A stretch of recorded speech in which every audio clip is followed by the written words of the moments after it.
rage, thousands are still without power following the horrific tornadoes. 3 twisters have touched down just south of town. And now, a rolling motion. I believe we're having an earthquake. I have never before seen such horrific weather. I advise you to take cover immediately.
The books of Bible prophecy have long been shrouded in mystery.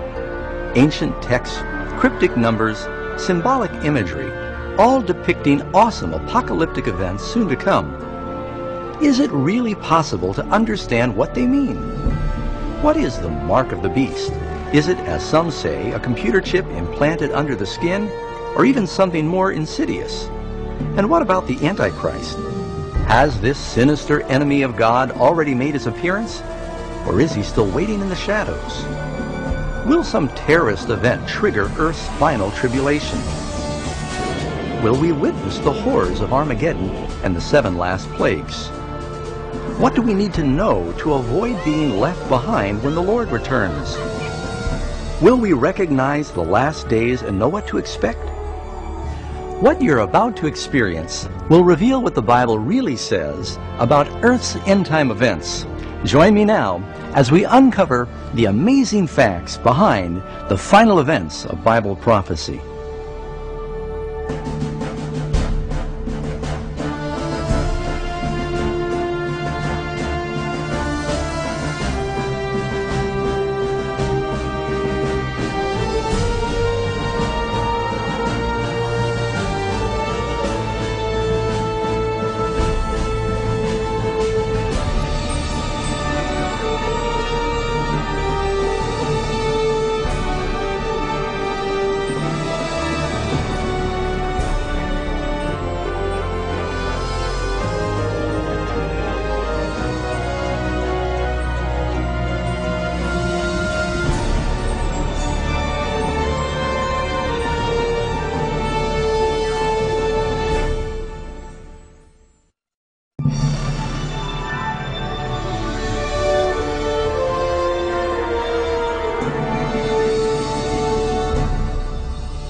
But you, Daniel, shut up the words, and seal the book until the time of the end.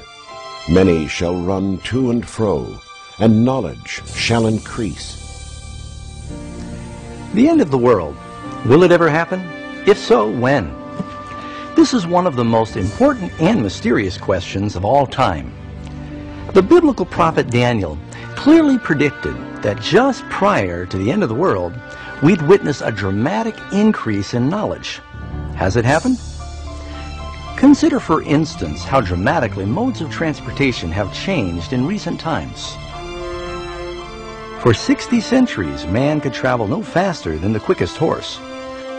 Now voyages that once required months are achieved in minutes.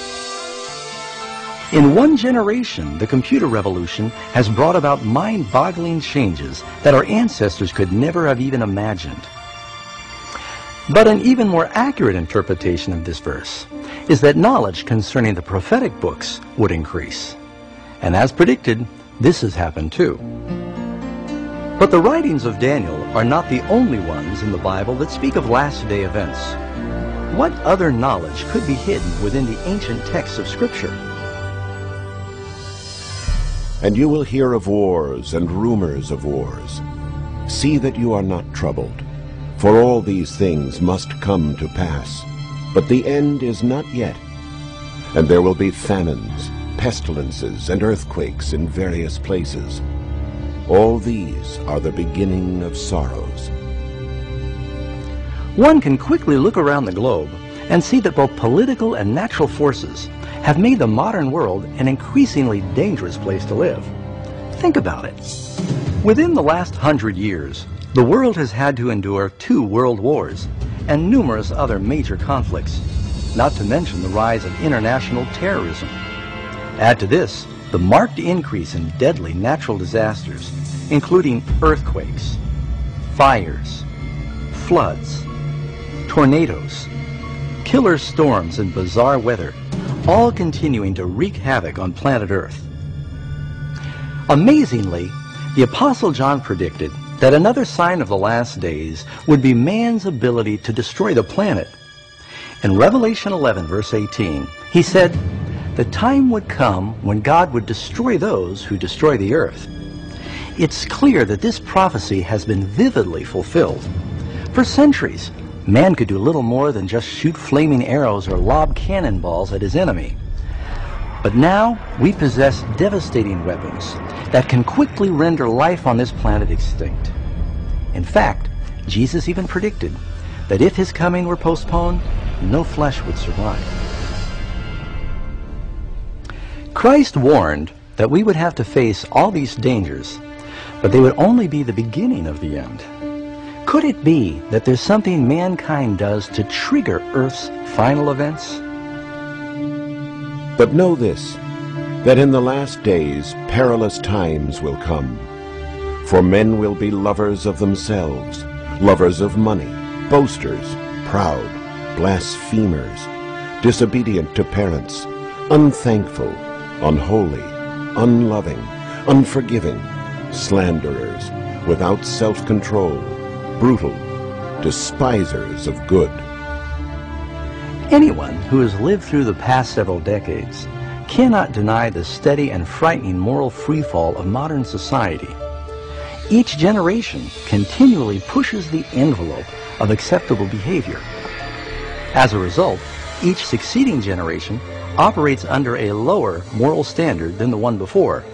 And unfortunately, there appears to be no end to this shameful trend. In Noah's day, chronic moral decay led to global destruction from a flood. In Lot's time, the perverted depravity of Sodom and Gomorrah led to the annihilation of these cities by fire from heaven. As it was also in the days of Lot. They ate, they drank, they bought, they sold, they planted, they built. But on the day that Lot went out of Sodom, it rained fire and brimstone from heaven and destroyed them all. Even so will it be in the day when the Son of Man is revealed. And so one exciting bright spot of the last days is Jesus' promise that just before his return, the gospel would go to all the world. And this gospel of the kingdom will be preached in all the world as a witness to all the nations, and then the end will come. The once seemingly insurmountable task of communicating the gospel to the four corners of the earth is fast becoming a reality. Through missionaries, books, tapes, satellite broadcasts, and the internet, the gospel work is fast accelerating around the world. The message of salvation has never had wider distribution than today. The Bible reveals that we are obviously living in Earth's final days. The increase in knowledge, global instability, moral decline, and the explosive interest in the occult all testify that the end is near. The final signs are fast being fulfilled. But there's more. The Bible also warns that it is these opposing forces of good and evil that will ultimately bring the world to the battle of Armageddon. At some point soon, some unknown global crisis will plunge the entire planet into the most terrifying events the world has ever seen. For then there will be great tribulation, such as has not been since the beginning of the world until this time, no, nor ever shall be. What catastrophe will trigger this final crisis, and when will it happen? Could it be some devastating act of terrorism? some international economic crash, maybe even an earthquake, asteroid, or some other cataclysmic event. Perhaps it's some chemical calamity or deadly biological plague. Maybe even a combination of these disasters. But while the Bible doesn't reveal the exact critical event, it does reveal the dramatic scenes that will follow. Coming up in our next section, you'll learn more about these astounding final events, shocking events, that even most Christians are unprepared to meet.